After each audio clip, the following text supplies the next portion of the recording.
Irmãos, vamos à nossa série e hoje eu vou falar sobre amizades, relacionamentos, que eu fiquei pensando nisso, né? E eu vi uma pesquisa ainda ontem e a ciência já sabe que a solidão não se limita apenas a impactos psicológicos, né, na mente da pessoa, mas já sabe que afeta o próprio corpo da pessoa. E esse impacto pode chegar, e eles descobriram até mesmo proteínas presentes no corpo humano. E o estudo colaborativo entre duas universidades dos Estados Unidos, os cientistas analisaram mais de 2.900 proteínas presentes no corpo para investigar a associação dessas proteínas com a solidão, com aquelas pessoas que se dizem ali muito só ou no isolamento social. Acontece que as proteínas encontradas lá nestas pessoas que relataram isso estão significativamente ali associadas à solidão, ao isolamento social, e também essas mesmas proteínas que encontraram, certo, estão relacionadas a inflamações no corpo, respostas antivirais e até mesmo a imunologia. Loucura isso, né? Então, a conclusão que eles tiveram é que pessoas que se sentem solitárias tendem a ter níveis aí mais altos de proteína, e mais da metade das proteínas que esse pessoal tem está ligado a doenças cardiovasculares, diabetes tipo 2, acidente vascular cerebral.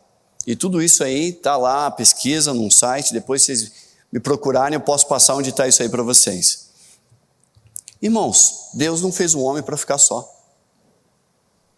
Quando vamos para Gênesis 2,18, Deus disse que não era bom o homem estar só. Ele falou isso. Não falava apenas na questão do casamento, mas ele mostrava aí e demonstrava a profunda necessidade humana de relacionamento. Então, quando eu apresento e eu entro com essas pregações e falando sobre a palavra de Deus, eu quero qualificar vocês como cristãos aquilo que é bom na vida. Porque há muitos que dizem ainda, eu conheço Deus, mas as suas ações espirituais, elas negam esse conhecimento. Embora a boca fala, mas olhando o contexto, há uma negação naquilo. Tito 1,16 já dizia isso. Alguns que afirmam que conhecem Deus, mas por seus atos o negam. São detestáveis, desobedientes e desqualificados para fazer algo bom, como diz na NVI. A desqualificação para a obra ocorre justamente por algumas coisas. Você é um recém-convertido, então você não está totalmente qualificado, é natural, leva tempo. Ou talvez você já é um crente que está aqui há muito tempo de igreja, mas pela lentidão do aprender sobre as verdades do Evangelho, você está desqualificado. Quem sabe ainda por rebeldia também, uma desqualificação pode ocorrer. Então, eu quero apresentar com isso como o temor dos homens aí vai trabalhar isso no seu coração e prejudica o seu relacionamento com Deus e o desqualifica para a obra que o Senhor tem para você, o ministério que Deus tem para você. Então só tem dois tipos de temor: ou você adora Deus com todo o seu coração, tendo aí o seu relacionamento e a sua vida firmada no Senhor, ou você tem uma idolatria relacional, com ídolos, com pessoas. E aqui mais especificamente eu estou dizendo no temor do homem, onde você coloca a sua segurança, o seu contentamento e todo o seu sentido de vida no que os homens falam, dizem ou pensam de você. Isso é temor dos homens. Então, eu vou apresentar mais uma forma hoje, que é justamente como a amizade que você tem com as pessoas ao seu lado pode ser uma amizade idólatra. Você pode não perceber, mas é um risco sério isso. E todo o temor dos homens é uma idolatria. E ela compete no seu coração com temor a Deus. 1 Coríntios 10, 20 e muitos outros textos vai falar justamente que toda idolatria é sacrifício, certo? De pagãos que são oferecidos aí aos demônios. não é neutro. A intenção é boa, mas quem recebe tal dedicação é Satanás, são os demônios. Então, eu vou falar justamente, o título eu coloquei assim, amigos como em Babel. Lembra da Torre de Babel? Amigos como em Babel, que é justamente o senso de amizade que você tem em volta da idolatria. E Deus quer purificar o seu coração para a honra e glória dele, Ele quer glorificar o nome dele através da sua vida. Tudo que devemos fazer, e a gente cantou, né? Cantamos aqui, porque dele e para ele são o quê? Todas as coisas. E somente a ele a glória, glória, glória para sempre, amém? Então, inclusive nos relacionamentos que você tem em suas amizades, Deus quer ser glorificado com isso. Deus quer que você glorifique Ele.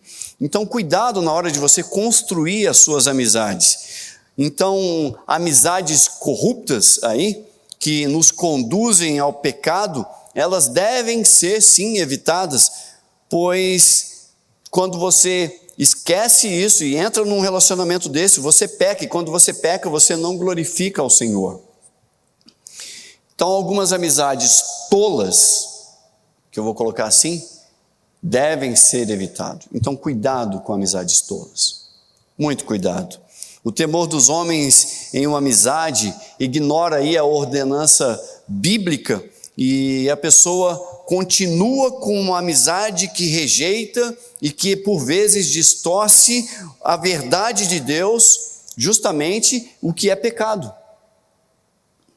Quando expostos a amizades assim, talvez você está tão envolvido e para não ficar chato, você começa, sem perceber, a relevar as pecaminosidades dessas amizades no seu coraçãozinho aí, a fim de não perder aquela amizade.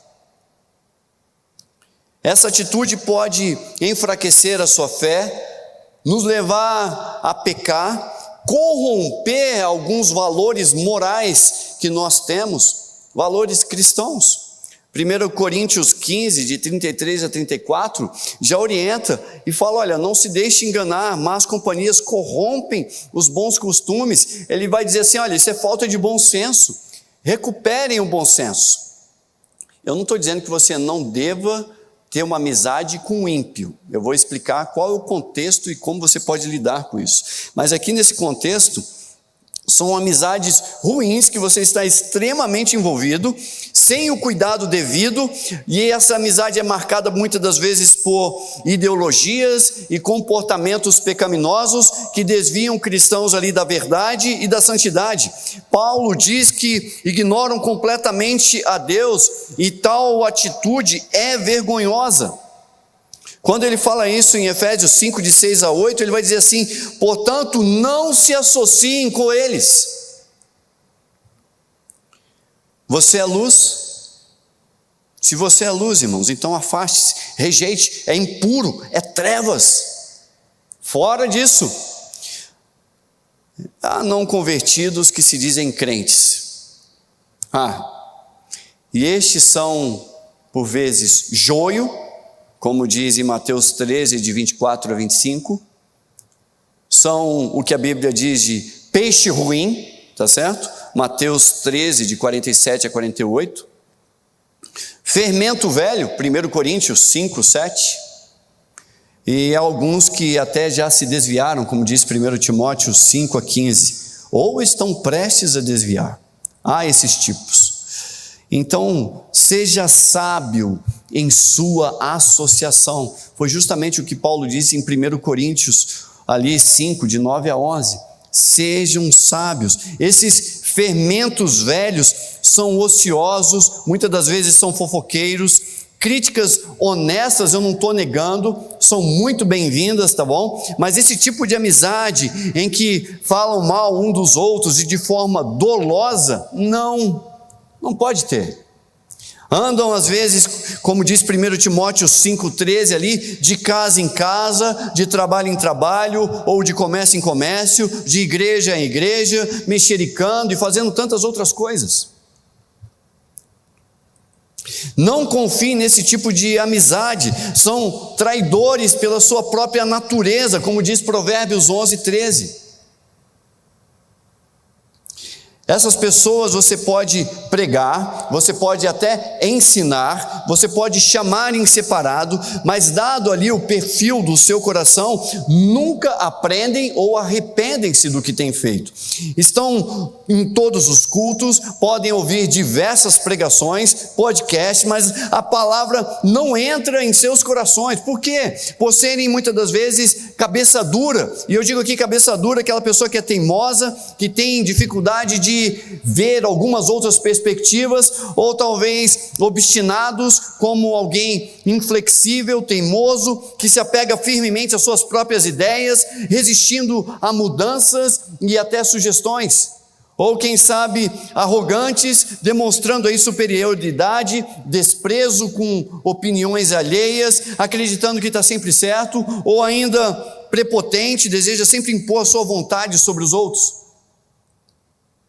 Ou presunçoso, tem aquela opinião exagerada demais a respeito de si mesmo. Isso dificulta o aprendizado demais. Essas pessoas não aprendem, como diz 2 Timóteo 3:7. Não aprendem. Andando com ele, talvez você até já disse assim: olha, quantas vezes eu vou ter que repetir isso? De novo? Novamente? Não guarda nada do que eu falei ontem? Sim, essas pessoas são assim, são de fato assim. Estão cegos em seus entendimentos, todos os seus desejos os dominam e sempre encontram uma justificativa, pode ser homem ou mulher, é sempre a mesma reação. Irmãos, isso não é fácil. Paulo disse que isso ocorreria com pessoas dentro da igreja. Alguns podem pensar que 2 Timóteo 3:1 está fazendo uma referência ao mundo. Não, ele está falando uma referência dentro da igreja. E que isso seria um tempo bem difícil. E muito difícil. Essas pessoas podem estar aí como líderes, professores de escola bíblica, por vezes ministrando cursos aí em qualquer outro lugar, rodando em todos os cultos, orando muito, mas em resumo, eles aparentam até ser muito piedosos, mas não são. 2 Timóteo 3:5, ali na primeira parte do versículo, você já percebe isso. São coisas incompatíveis com a amizade de um servo de Deus. Paulo diz que isso é incompatível. Você observa isso em 2 Timóteo 2:3, fala que são amantes de si mesmos, são apegados ao dinheiro, são arrogantes, blasfemos, desobedientes aos pais, ingratos, ímpios, insensíveis, irreconciliáveis, caluniadores, sem domínio próprio, cruéis, inimigos do bem. São atitudes que vão contra princípios de uma amizade cristã. Uma amizade baseada em Jesus não pode justamente dar lugar a coisas assim. Logo, o que eu quero dizer, como bem orientado aí na segunda parte do versículo de 2 Timóteo, no versículo 5, capítulo 3, versículo 5, ele diz que devemos fazer o quê? Nos afastar. Caso não seja, e aí eu entro naquela observação minha, um propósito legítimo de evangelismo, poxa, eu estou lá para evangelizar. Não se afastar pode ser justamente temor dos homens. Revela que você está mais preocupado com seus sentimentos ou o da sua amizade do que Deus pensa a respeito do assunto. E aí, irmãos, quanto mais a pessoa que quer entrar num namoro ímpio, não cristão, pior ainda isso, ou um noivado, afaste-se disso, afaste-se. Se ainda não conseguiu fazer a leitura correta, saiba que o Senhor sempre revela com o tempo a natureza das pessoas. 1 Timóteo 5:24 diz que os pecados de outros se manifestam posteriormente, levam um tempo, mas vai acontecer. Então tenha paciência. Então é possível a observação? Sim. Identificá-los? Sim, é possível. A gente vê isso em 2 Timóteo 3, de 8 a 9, falando de Janes e Jambres. Eu aprendi isso com as Escrituras, e eu aprendi que toda insensatez será evidente a todos. Por temor a Deus aí, observam, aprendam a discernir. Efésios 5, de 10 a 11 diz: não participem das obras infrutíferas das trevas, antes exponham-nas à luz e aprendam a discernir o que é o quê? Agradável ao Senhor. Então, a gente já viu amizades tolas. O seu relacionamento com amizades tolas e não conseguir quebrar isso, pode ser temor dos homens. Se é um processo evangelístico, então é outra coisa. Agora, e quanto às amizades sábias? Olha, há amizades que de fato são sadias, essas são boas e estimulo que devem ser buscadas.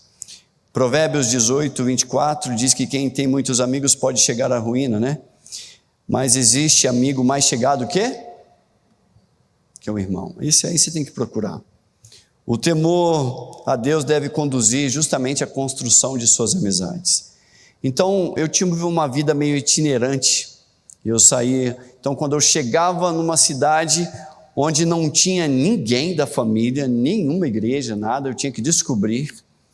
A primeira oração que eu fazia sempre é: Senhor, levanta um mentor para a minha vida. Alguém que possa me instruir, alguém que eu possa andar junto. Todas as vezes foram assim. E Deus sempre respondeu. É como se fosse assim: Senhor, levanta um Moisés na minha vida aí. E o Senhor traz, Ele responde isso. O próprio Davi teve uma amizade profunda que não foi encontrada aí em sua casa. Dentro da casa dele? Dentro da casa dele ele não teve.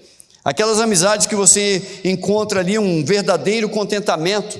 Você vê isso em 1 Samuel 18, de 3 a 4, onde Jonatas, o amigo de Davi, fez um acordo de amizade com ele e se tornou o melhor amigo dele. O temor a Deus faz rejeitar essas amizades tolas e faz com que você seja mais seletivo, buscando aí relacionamentos sábios, que temam a Deus, ambientes assim, círculos assim. Provérbios 13, 20 diz: aquele que anda com sábio será cada vez mais sábio, mas o companheiro, aquele amigão, aquele que anda junto dos tolos, acabará o quê? Bem, é isso? Vai acabar o quê? Mal. Aí não dá nem para dizer: eu não esperava, fiquei surpreso, ou como assim? Quais têm sido os assuntos mais frequentes aí das suas amizades? Nos seus relacionamentos de aplicativo? Nas suas páginas aí da internet? No meio aqui da família cristã? Pense nisso. Quais são os assuntos que abundam aí na sua mente? Que está mais presente nos seus lábios? As nossas amizades, elas devem ser inundadas por comunhão, por unidade. Boas amizades são marcadas por assuntos piedosos. Efésios 5, 19 a 20, vai falar o que você deve dizer, vai dar o assunto, e ele vai dizer: olha, com salmos, hinos, cânticos espirituais, louvando ao Senhor, sempre dando graças a Deus. Então, o comportamento social dos que considero maduro espiritualmente em nossa igreja ou em diferentes ambientes aí, observo que são, ou por vezes estão em grupos de célula, ou até mesmo ali no café, no gourmet. Você vai ver até mesmo no estacionamento, essas pessoas assim, quando estão juntas, as maduras espiritualmente, parecem manter quase que exclusivamente conversas sempre relacionadas a Deus e a Bíblia. É o assunto que está na mente da pessoa. Raros são os diálogos ali mais pessoais, mais informais, mas mesmo que ocorra, ou mesmo que acontece, você observa que vez por outra são cruzados ali pela palavra de Deus, ou relacionados à igreja do Senhor. Eu louvo a Deus por isso. Eu vejo isso acontecendo nessa igreja. E recordo de Jesus que disse em Mateus 12, de 34 a 35, que a boca fala do que o coração está o quê? Cheio. Cheio. Então, o que sai da sua boca? É o que há no seu coração. Então, escolham amizades maduras espiritualmente.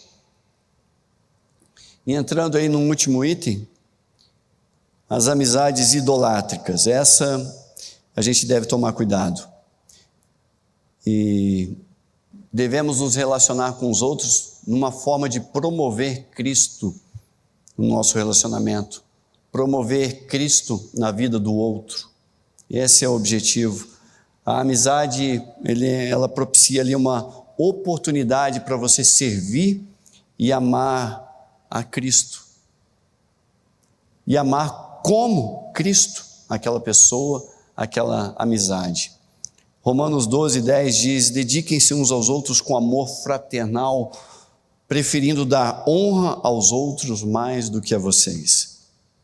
Então, todavia, aí, quando você busca amizades ou relacionamentos com o propósito de sentir-se bem, você erra no amor. Desta forma, você está construindo uma amizade idolátrica. Não tem base no temor de Deus. Não tem base no sentido de carregar a cruz. O seu interesse maior aí não é compartilhar, mas é o quê? Receber. Aparenta doação, mas está vestido de egoísmo. Romanos 12, 13. E vai dizer Romanos 12, 13 que você tem que compartilhar o que você tem com os santos. Em uma rodinha, em uma companhia, em um grupinho para se sentir aceito, ou até mesmo relevante, ou até mesmo importante, o temor dos homens age realmente com vista ali ao sentimento próprio, desejando ali ser valorizado por homens. Ainda que Deus tenha dito que sempre estará conosco, como em Hebreus 13, no versículo 5, a questão é que este contentamento, esta mensagem, essa promessa, parece que não lhe é suficiente.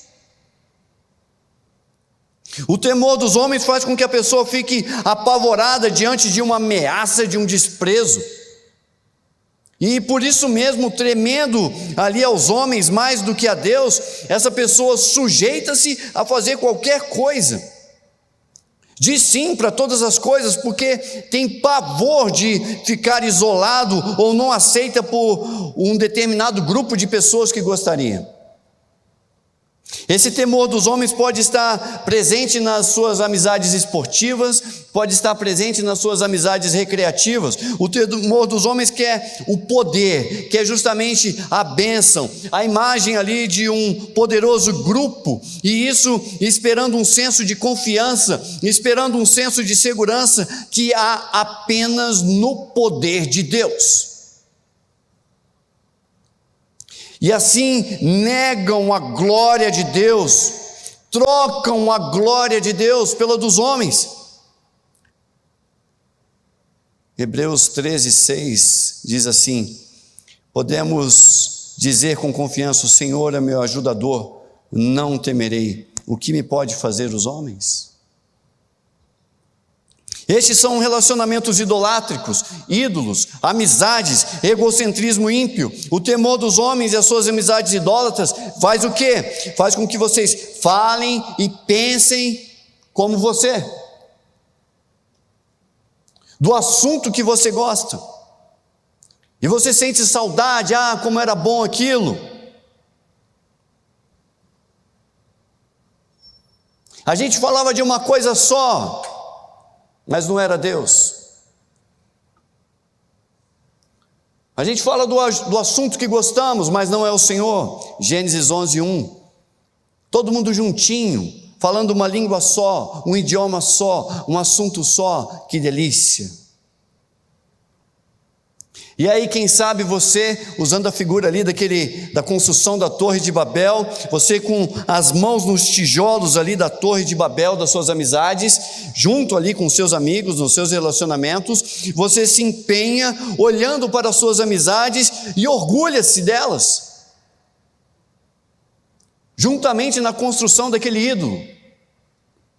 Gênesis 11, 4, e aí dá o conselho: venham, vamos construir para nós uma cidade, uma torre que alcance o céu, assim o nosso nome ficará famoso, seremos conhecidos, vai ser bom demais. E aí, é nós, né, como diz o pessoal, estamos juntos, o importante é estar junto. E isso é forte, muitas das vezes são vínculos aí indestrutíveis, são marcas, uma identificação sua. O relacionamento idólatra investe dinheiro para o seu reino, gasta a vida, o tempo em mídias sociais, nesses relacionamentos, tentando provar que essa pessoa que teme os outros, olha, eu sou digna de ser amado, me adiciona aí como amizade. E deseja se unir e busca a satisfação aonde? No ídolo, na torre Babel das amizades. Mais satisfação do que nas coisas do Senhor. Isso não passa de amizades idólatras, de amizades pecaminosas. E quando chegam o seu objetivo, vocês alcançam, uau, somos um só, estamos juntos nisso, olha como estamos unidos, com aquele ar de autoconfiança, de autossuficiência, dizem a si mesmos: seremos conhecidos, vamos dar um nome para isso. E as pessoas precisam saber dos nossos relacionamentos, as pessoas têm que saber disso. Outros precisam saber quem somos. E aí o temor a Deus não deixa de observar a pecaminosidade dos desejos dos construtores de amizade. Ele começa a observar isso. Deus começa a olhar essa construção, fala: uau, que tamanha satisfação fora de mim, que tamanho empenho em algo fora do que eu quero.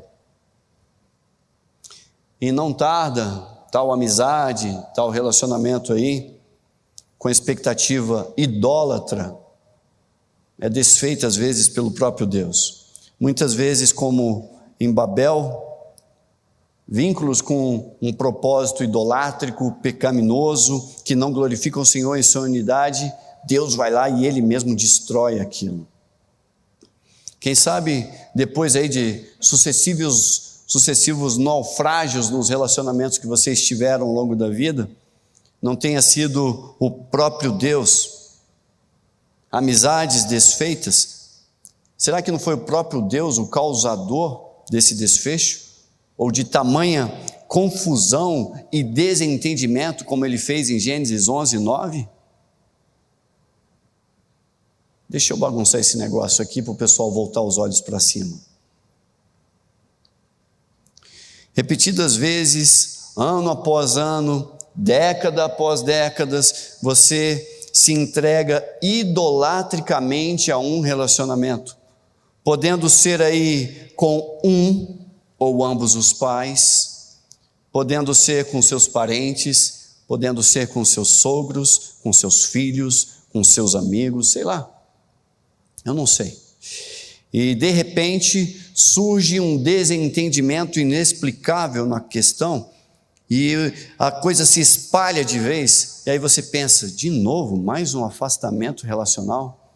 Estou sozinho outra vez? Reflita, será que não é a mão de Deus querendo ensinar, chamando você para se relacionar com uns outros ali com toda piedade, com todo o amor, com toda a compaixão, com todo o temor a Ele? Como diz Tiago 4,5, que Deus tem fortes ciúmes pelos seus filhos. Deus quer exclusividade de atenção. Não será o bom zelo do Senhor ali interrompendo o processo com expectativas idolátricas e dizendo: olha, mais uma torre como Babel, e dizendo: vamos intervir ali, como diz em Gênesis 11, 7. Vamos fazer algo para que não se entendam mais. Eu sei que não é bom, irmãos, mas sabe, quando você se entrega idolatricamente a um relacionamento, e Ele é tudo na sua vida, Ele é a base, Ele é a sua segurança, as suas amizades, eu quero dizer para você que você está esquecendo que amigos traem, morrem, outros mudam, outros vão para outra cidade. E quando você está firmado no Senhor, e é nele que você tem que estar, você pode até ficar abalado, mas a sua estrutura deve estar no Senhor. Isaías 26:4 diz: confiem por um tempo? Não. Confiem para sempre no Senhor. Confiem continuamente no Senhor. Pois o Senhor, somente o Senhor é a rocha eterna. Ele é a amizade que não vai morrer. Ele é a amizade que não vai lhe trair. Ele é a amizade que não vai lhe decepcionar. É Ele a amizade que vai te sustentar. Ele é o socorro. Ele é a companhia infalível.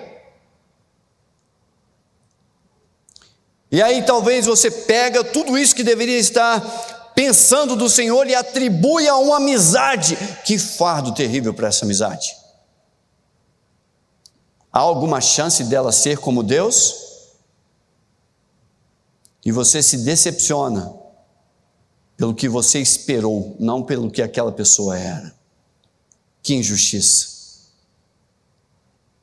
Você atribuiu idolatria àquela pessoa. Deu atributos de Deus ali, qualificações, expectativas divinas, esperando de um ser, de uma amizade. Pobre coitado. Um horror. Concluindo, irmãos, Colossenses 3,17 vai dizer: tudo o que fizerem, seja em palavra, seja em ação, façam em nome do Senhor Jesus, dando graças a Deus Pai por meio dele.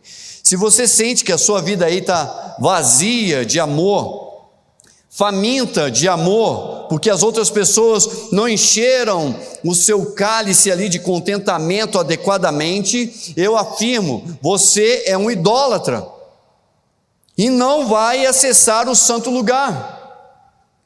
Foi lido aqui, o Elkson abriu o culto dizendo justamente isso. Salmos 24:3 vai dizer: quem poderá subir ao monte do Senhor? Quem poderá entrar ali no santo lugar? Aquele que tem as mãos limpas, o coração puro, que não recorre aos ídolos e nem jura por deuses falsos. E aí você recorre ao ídolo da amizade e quer ter acesso ao Senhor. Você vai estar sozinho mesmo. Preciso que entenda que, ainda que pareça amor, o temor dos homens não respeita nenhuma pessoa. Ele se apresenta aí de diversas formas em nosso meio, sendo conhecido em terapias como codependência, na forma mais comum, certo? Para vocês entenderem, como pressão de grupo ali. Em outros casos, apresentado como timidez, seja lá como é conhecido, nada mais é que um espectro da idolatria na sua forma relacional. Temos que estar sempre atentos uns com os outros, porque todos estamos sujeitos a isso. Essa armadilha aí de temor dos homens, ela é sutil. Então a gente tem sempre que orar um pelos outros, ajudar, exortar uns aos outros. Como diz Hebreus 10, 24, 25, incentivarmos as obras ali, as boas obras. É juntos que a gente vai incentivar e corrigir a trajetória. Olha, estamos errando aqui, eu vi, vamos por ali. Meu irmão, o caminho não é esse, vá por aqui. Talvez seus ofensores tenham conhecimento de que lhe ofenderam, de alguma forma. Talvez os seus ofensores nem saibam que lhe ofenderam. Talvez os seus ofensores aí machucaram você, ou que existe aí um problema, eles nem sabem que há um problema com você. Acontece isso, é ou não é? Eu lembro no trabalho, um amigo, chegou uma matéria, uma manchete no celular e compartilhei com um amigo que estava 2 armários de mim assim. E aí eu falei, fulano, o que você acha dessa matéria? Aí ele virou para mim e falou assim, agora eu posso falar com você. Eu virei para ele, mas você não estava falando comigo? Ele falou, não, há 1 mês, você não percebeu? Eu falei, não. Eu falei, cara, por que você fez isso? Não, você me magoou tal dia. Poxa, era só falar que eu tinha te magoado, eu pedia perdão, você ficou sofrendo 1 mês aí, eu nem percebi. Dei um abraço nele, aí me chama, Tulinho, ô Tulinho, hoje é amigo. Às vezes você nem sabe, a pessoa nem sabe que lhe ofendeu. Quem sabe aí, até saibam que há algumas rusgas entre você e eles, mas esses ofensores, da parte deles, não há questão nenhuma ou interesse algum de resolver isso.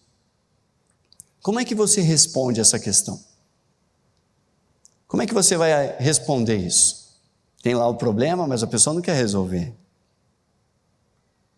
Eu vou dar uma dica para vocês, para que vocês não respondam idolatricamente a esta questão. Como é que eu faço, pastor? Agora anota aí, ou ouve depois no YouTube.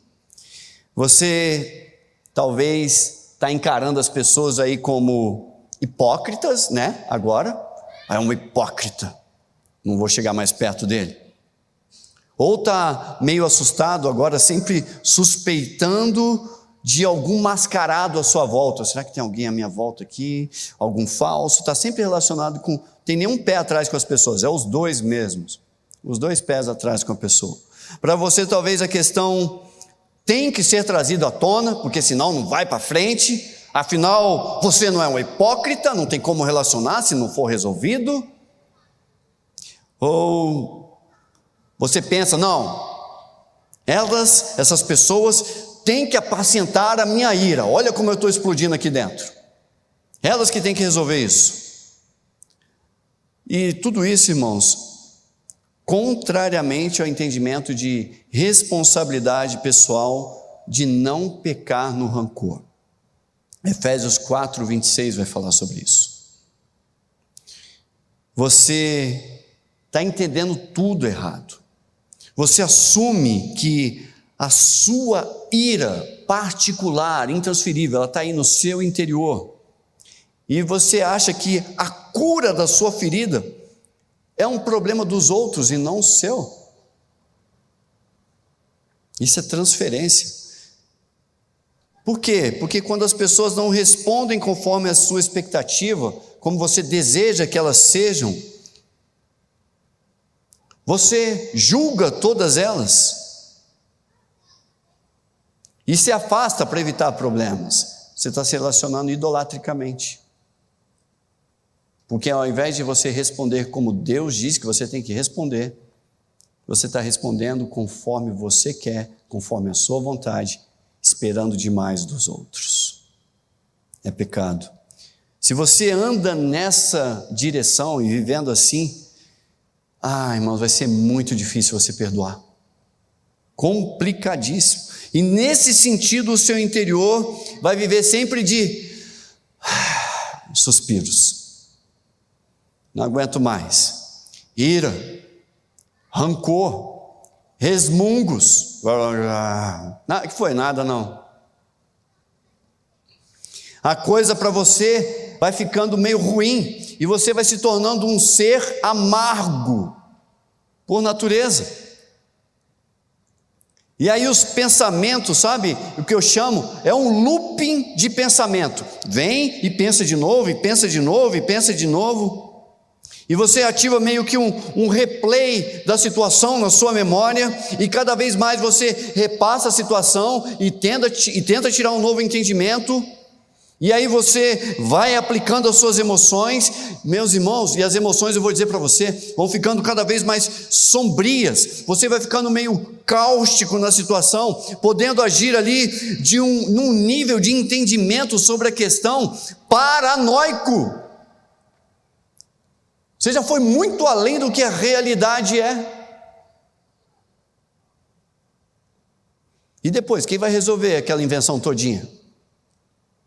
Você que construiu. para parar aquela roda girando naquela velocidade.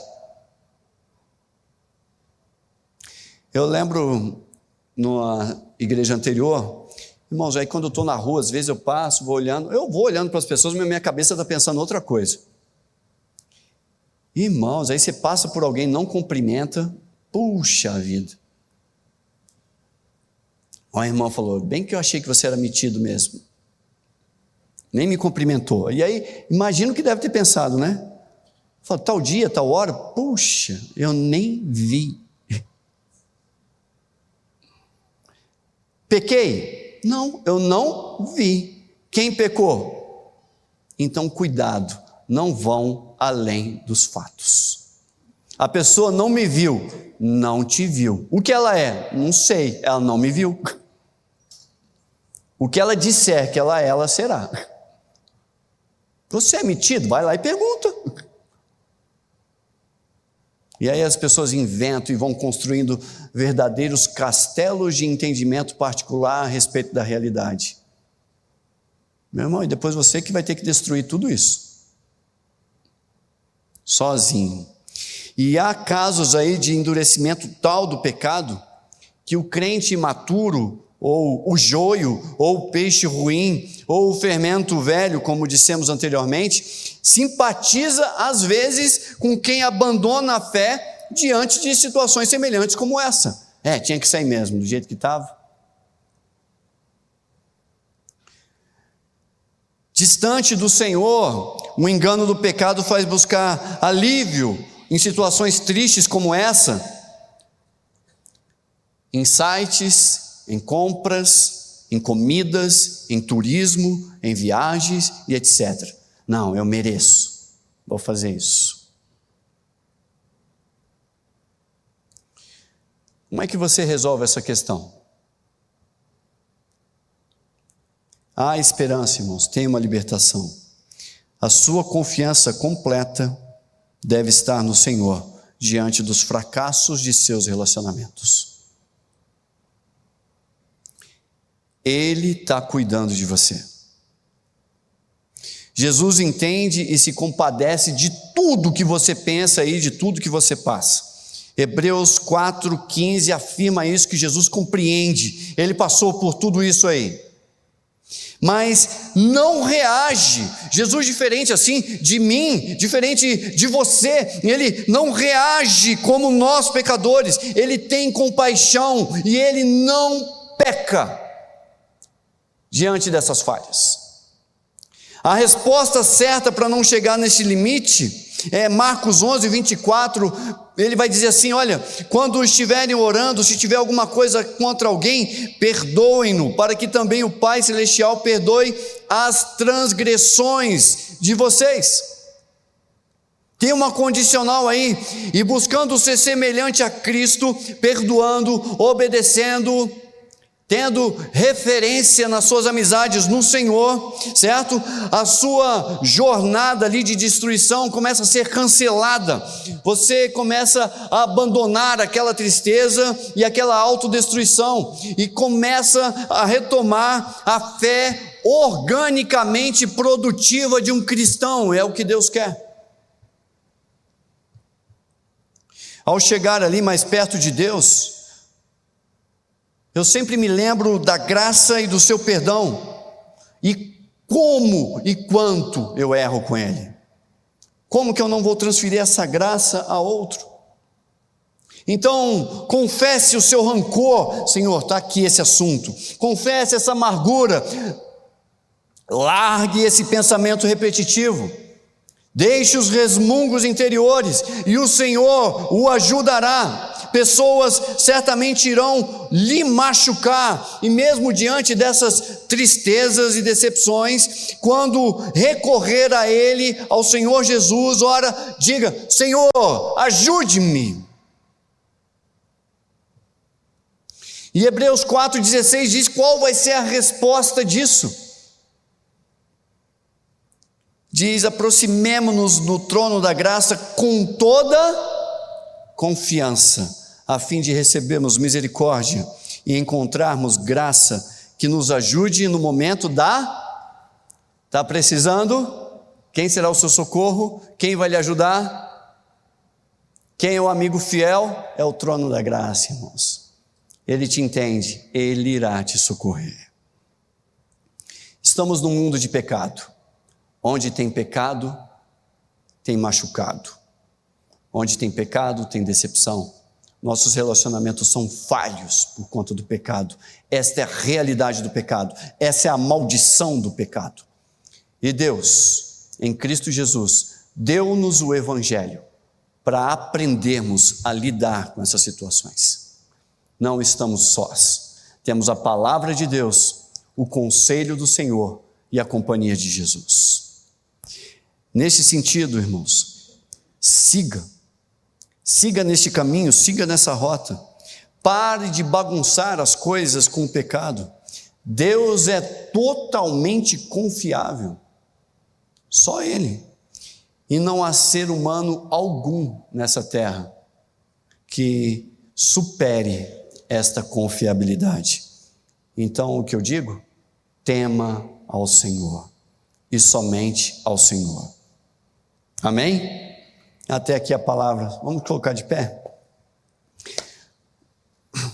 Confesse no seu coração uma tristeza, um rancor, uma dor, alguém que talvez tenha lhe machucado verdadeiramente.